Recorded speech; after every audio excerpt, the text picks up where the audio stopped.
Numerous global incidents have recently transpired, and today, we're going to delve into some of the most notable. Let's dissect the situation and examine how these developments are reshaping the modern world and impacting the ongoing conflicts. We will start with the analysis of the events happening in Ukraine and Russia, and then we'll make general conclusions of the global changes. In the Eng-Sarata region, an industrial complex suffered damage during an overnight drone strike. Drones are now unequivocally recognized as a fundamental, paradigm-shifting weapon in contemporary warfare. It's widely believed that the reason Ukraine can continue its resistance against Russia, a nation with a far more substantial military force, is largely due to drone technology. In the initial phase of the conflict, Ukraine adopted a defensive posture, relying on conventional weaponry like tanks, artillery, and rockets at the front lines. The initial actions were mostly within the Russian occupation lines. However, as the conflict progressed, the Kiev government came to understand that undermining Russia's supply lines, including their ammunition production, fuel distribution, and aircraft maintenance capabilities, could prove decisive. In addition to receiving limited long-range weaponry from abroad, Ukraine initiated a swift expansion of its domestic drone manufacturing sector. Consequently, Ukrainian drones have been conducting repeated strikes on critical locations deep within Russia. As defense production facilities go up in flames, Russia is clearly in a state of panic, desperate to figure out a solution. Ukraine's long-range attack drones, or UAVs, are not limited to the front lines, but are reaching deep inside Russia.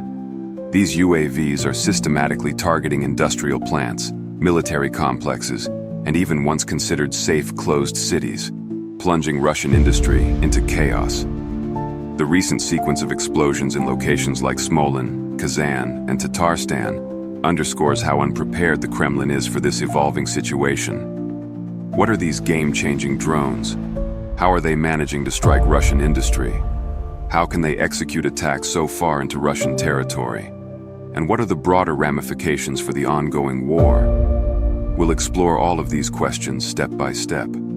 The past few days have seen a visible escalation in the conflict between Russia and Ukraine, with surprising fires and explosions occurring within Russian borders, as reported in global news outlets. Specifically, the Smolin aviation factory and significant industrial locations in Kazan were rocked by significant explosions. According to preliminary reports, these facilities produce or upgrade Russia's Su-25 fighter jets. Ukrainian sources have claimed that domestically manufactured long-range kamikaze drones, such as the CHF, were behind these incidents. These operations inflicted damage not only to production lines, but also to Russia's capacity to produce aircraft. The substantial impact of these attacks stems from the fact that Smolin and Kazan are crucial industrial hubs under Moscow's control. They are located some 600 to 700 kilometers from the Ukrainian border. Certain sources even suggest that Ukrainian drones can operate up to 1,500 kilometers away. This underscores Ukraine's powerful offensive capabilities. Striking such locations can impede Russia's production of fighter jets and weapons. For instance, if Su-25 modernization is disrupted, the delivery of new or refurbished aircraft to the front lines will be delayed. While the Kremlin insists that deep within Russia is safe, these drones are showing that they can strike closed cities and production sites with sophisticated defenses. This seriously damages the security image that President Putin has been trying to create. Please like this video and subscribe to our channel. It is very important for the development of our channel, and also leave in the comments from which city you are watching this video. So how, and in what time frame, did Ukraine develop such an advanced drone capability? The rate at which they accomplished this is almost unprecedented in modern military history. Ukraine has amassed a varied fleet of remotely piloted aircraft, ranging from those that fit in the palm of a hand to those weighing over 454 kilograms, to complicate and impede Russian advances. This ever-evolving use of homegrown drone tech has shown the capacity to potentially level the playing field in the Russia-Ukraine war. Moreover, it also has the power to influence how conflicts will be conducted in the future. With this considerable drone advantage, the Ukrainian armed forces have been able to strike strategic zones such as St. Petersburg, Bryansk, Belgorod, Voronezh, Crimea, and even the capital Moscow. Russian air defense systems, including the S-500 systems, the S-400 Triumph, the S-300, the Panzer T, and others, could not completely intercept Ukrainian drone and missile attacks. In other words, the Russian air control capability is inadequate against the ongoing Ukrainian strikes. Recent dramatic events have confirmed this, proving that Russia cannot stop the airstrikes against its most vital regions. Kiev's strategy has once again demonstrated that achieving what was once considered impossible is within reach. They have plunged President Putin's country into darkness. Ukrainian airstrikes were orchestrated by, you guessed it, drones. Now, we will see what impact these latest strikes by the Ukrainian drone force have had on Russia, how drones have changed the clashes, and how this transformation has altered the course of the war. We must look at the facts and try to understand the full picture of what is happening in the world. I ask you to watch this video to the end, because at the end of this video, I will draw a general conclusion about all the things we discussed today. Since the start of 2025, the Ukrainian armed forces have carried out numerous drone attacks. These operations have caused flight restrictions at 3 Russian airports and included a reported strike on a key military aviation hub. There have been significant explosions at the aircraft factory in Smolin, at oil storage facilities near Tula, at aviation plants in Kazan, and even in locations further east than Kazan. The Smolin AIA plant is renowned for upgrading and maintaining the Su-25 aircraft. The resulting fires there burned for many hours. Some reports say that 20 explosions occurred on the same day, marking the biggest attack in the region since the beginning of the conflict. It has been suggested that the Kazan helicopter plant in Tatarstan, or the manufacturing workshops for airframes, may have also been badly damaged during the same period. The Russian side is attempting to downplay this situation as much as possible. On the other hand, Russian civilian witnesses have captured footage of drones, saying that they observed drones emitting a blue light before the explosion started. Kazan, the capital of Tatarstan, is more than 960 kilometers from the closest Ukrainian-controlled territory. The fact that Ukraine is able to operate drones this distance has caused much discussion. There have also been important evaluations of this matter from the Ukrainian side.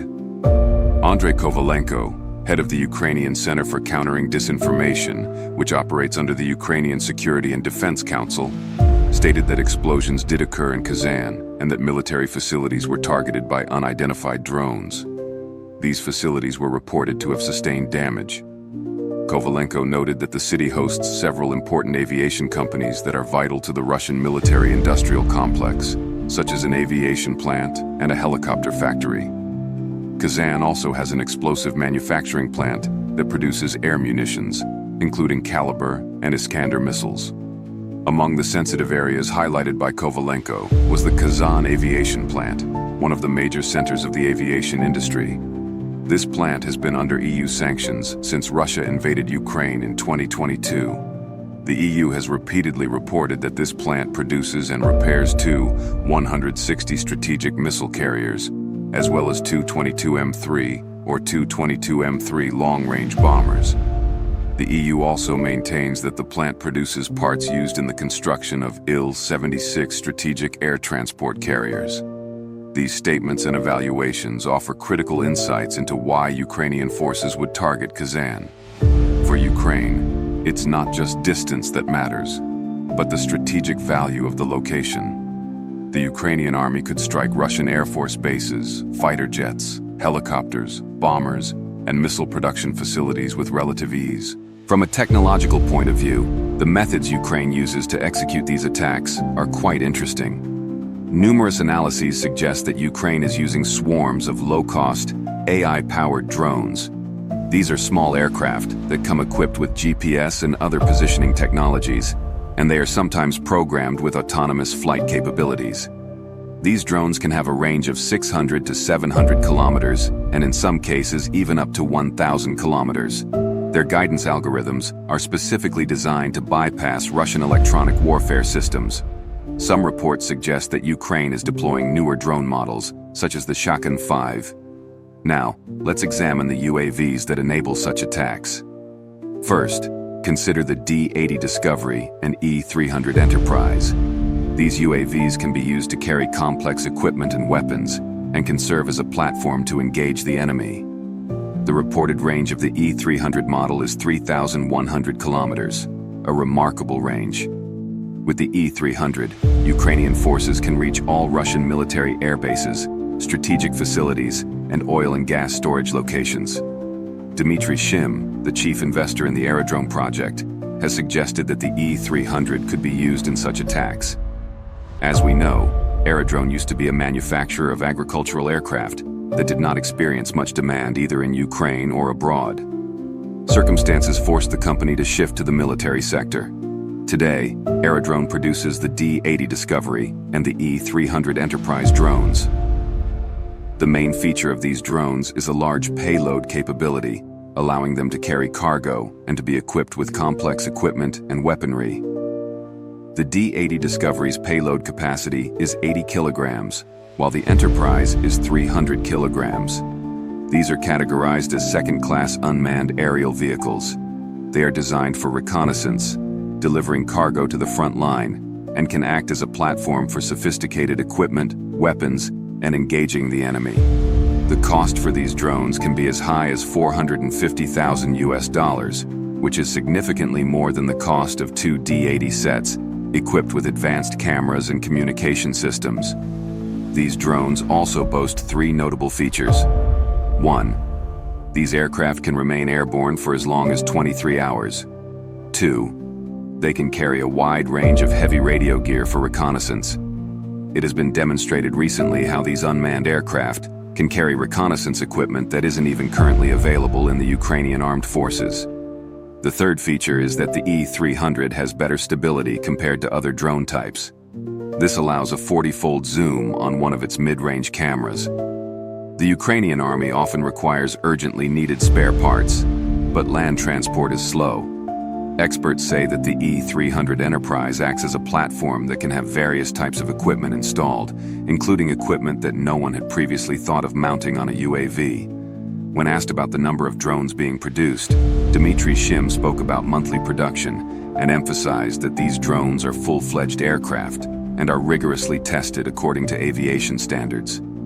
While Dmitry Shim did not disclose exact numbers, it is believed that the Ukrainian army has enough advanced drones of this type to strike Russia multiple times. Furthermore, let us not forget that the Ukrainian army employs a variety of drones besides the E-300. One example is the Laika, which is a Ukrainian-made drone. This particular drone has been in use since 2021. The Laika's speed reaches 120 kilometers per hour, and it can stay in the air for up to 2.5 hours. In March, aerial reconnaissance from the 92nd Separate Mechanized Brigade identified a Russian battery of 220mm rocket launchers that were deployed and ready to fire near the village of Nuna Nariva in the Luhansk region. The Laika then directed the artillery of the 40th Separate Artillery Brigade onto the enemy, and in this particular instance, the Laika recorded the destruction of Russian equipment by a rammed kamikaze UAV. Another drone being used by Ukraine is the Shark. This is a Ukrainian reconnaissance drone used for surveillance and for fire control. The Shark had its first flight in 2022, with a maximum speed of up to 150 kilometers per hour and an airborne time of up to 4 hours. The first footage of the Ukrainian Shark UAV was released in January 2023 and showed the UAV in action in the Donetsk region. Another drone type is the DJI Mavic 3. This once common civilian quadcopter is the most popular model thanks to its flexibility. It has a flight time of 46 minutes and its maximum altitude is 6 kilometers. This drone is equipped with high-quality optics that help the Ukrainian armed forces see Russian soldiers from above. For example, in March, the army of the 28th Separate Mechanized Brigade used the Mavic to track an invading force, and in February, the 93rd Brigade used the drone to document an attack on Russian troops in the Bakhmut direction. Aside from surveillance work, the Mavic 3 is quite versatile, as it can be equipped with a thermal imager or an explosive disposal system. Between January and June of 2024, the Mavic 3 was referenced 6 times as a reconnaissance drone. Then there is the Mavic 3T, a reconnaissance helicopter with a thermal imager. Continuing the theme of the Mavic's versatility, This drone is equipped with a thermal imager, which allows it to conduct surveillance at night. Now, let's consider the UAVs used for offensive operations, primarily kamikaze drones. These are drones that have a built-in weapon system. They can stay aloft for extended periods, hovering over a target before quickly attacking it at the operator's command. These drones can also execute specific combat operations defined by algorithms. One such drone is the Switchblade 300. The Switchblade 300 is an American kamikaze drone with a maximum speed of 160 kilometers per hour. This drone can fly for 50 minutes at a distance of 600 meters. The Ukrainian armed forces first used this drone in May of 2022 during the Russian-Ukrainian war. In early June of this year, Ukraine's security service posted a video in which military counterintelligence officers used it to destroy a Russian Buk-1M anti-aircraft missile system and 3 T-72 tanks. A video from January of last year showed how 3 kamikaze drones eliminated Russian forces in trenches. In February, operators from the 93rd Brigade used the drone to record attacks on Russian forces in Bakhmut. Additionally, in the same month, operators from the 92nd Brigade used these drones to eliminate a Russian ammunition depot. The Switchblade 300 drone was frequently mentioned in these actions. The United States has announced that it's supplying Ukraine with the most recent Switchblade 300 Block 20 kamikaze drones. An analysis of this issue indicates that the Switchblade was mentioned more frequently in media references from January to March of 2024, but there has been a decline in media mentions of the drone more recently. This might mean that the drone is no longer being supplied, is ineffective in combat, or for security purposes. Videos of these UAVs are no longer being released. Another drone to note alongside the Switchblade 300 is the Pegasus. This Ukrainian-made drone can travel about 400 meters at speeds between 50 and 75 kilometers per hour, and it can drop weapons weighing up to 20 kilograms. They are standard quadcopters made from simple parts, which specialists equip with explosives, turning them into kamikaze drones. These FPV drones were created in collaboration with the UAV Army. For example, in January of 2024, Pegasus operators used this drone to destroy a Russian tank and an armored personnel carrier. In April, operators of the Ochi-Vid Plat unit of the 59th Separate Motorized Infantry Brigade destroyed a Russian bunker. The amount of mentions of effectively using the capabilities of this drone grows with each passing month. For example, in January the Pegasus was mentioned 2 times. In April it was mentioned 37 times, and in June it was mentioned 33 times. This impressive drone has become highly popular. A volunteer headquarters team called UKRA organized a fundraiser that was probably for Pegasus drones, and they raised around $77,000 for 100 Pegasus drones. In May, Prula stated that $480,000 had been raised. It is not clear how many drones were purchased with these donations, as the Ukrainian wing is keeping this information private. Another drone of note is the amazing FPV Goa. These drones were named after followers of Ukrainian blogger Seri Steno, who raised money to purchase them. It's quite notable that Goa is actually an alternative name for the Pegasus drone. According to our analysis, the most frequent media references to this kamikaze drone occurred in January and April of 2024. In May and June, there was no media mentions regarding drone operations. The most notable reference to this drone was in February, when a video was released showing a Goa or Bova drone blowing up a Russian soldier with a club while trying to disrupt the drone. In that same month, a Goa drone attacked a Russian all-terrain vehicle, eliminating several Russian soldiers. This was the work of the K2 Battalion of the 54th Separate Mechanized Brigade. Also, a video released in February revealed a Ukrainian Fox kamikaze drone. This video shows it shooting down a Russian Grenadier air defense system in Shebekino, in the Belgorod region of Russia. There's not much info on potential charges for the Fox drone. There isn't much data on the Falcon Avenger drone, but this drone is crucial for Ukraine. This weapon is an FPV drone. One of its main features is the ability to transmit real-time video via a camera placed at the front of the drone. Media outlets do not reveal the country where this drone is manufactured, nor its specifications. However, in June of 2024, a video emerged showcasing this drone destroying a Russian picket line. There was also data that in March, the fighters of the STNA unit destroyed the Russian Murom-Dazim visual surveillance complex, which at the time was located within the territory of the entire Kakhovka hydroelectric power station. Murom monitored the Ukrainian army around the clock, but the Falcon supposedly destroyed this system. It is noteworthy that during the analysis period of January, the Falcon Avenger UAV only surfaced in public once, while in June, it surfaced 4 times. There is no known fundraising campaign for the Falcon drone. Alongside this drone, Ukraine also has an air-based Falcon called the Ram-2. This drone has a combat radius of up to 30 kilometers and a flight range of up to 60 kilometers. A flight of this drone can last up to 1 hour. Between January and June of 2024, there was only one public announcement about this drone, and there was no information about any fundraising efforts for the Ram-2. In essence, the Ukrainian armed forces have managed to develop an enormous drone army. This army includes drones designed for almost every possible mission. For Russia, the power of this Ukrainian drone army places the conflict in a critical phase. In the near future, the Ukrainians could use this drone army to strike major cities like Moscow and St. Petersburg at almost any moment, just like they once targeted Crimea on a near-daily basis. If Kyiv maintains the active and effective use of its drone army, Moscow could face a stunning defeat in the war.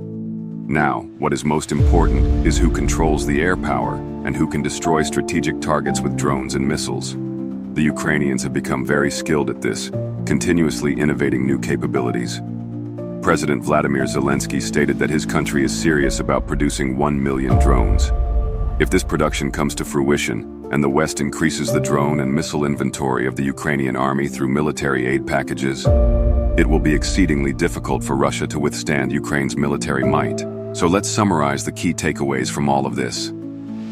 The use of drones has fundamentally altered the nature of conflict, showcasing the vulnerability of even the most heavily fortified nations.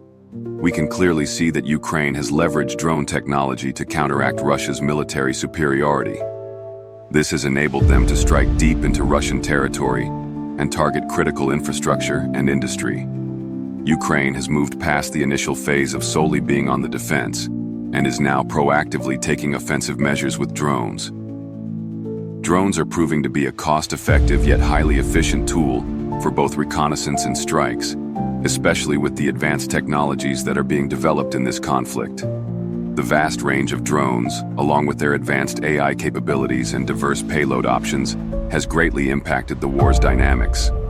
The Ukrainian military's success in drone warfare highlights a shift in the strategies and tactics of modern conflict and the importance of technological adaptation. It has been proven that drone technology can effectively disrupt production lines, causing delays and creating panic within the adversary. Lastly, if Ukraine can maintain its production output and receive additional resources, their strategic advantage will continue to grow, putting Russia in a very vulnerable position. And this is just a small picture of the changes happening in the world. We will discuss other events in the next videos. Thank you for watching our video today. It's really important for us that you continue to support our channel. Please like, subscribe, and leave a comment below this video. Share this with your friends to help our channel grow and stay informed. And thank you for choosing our channel.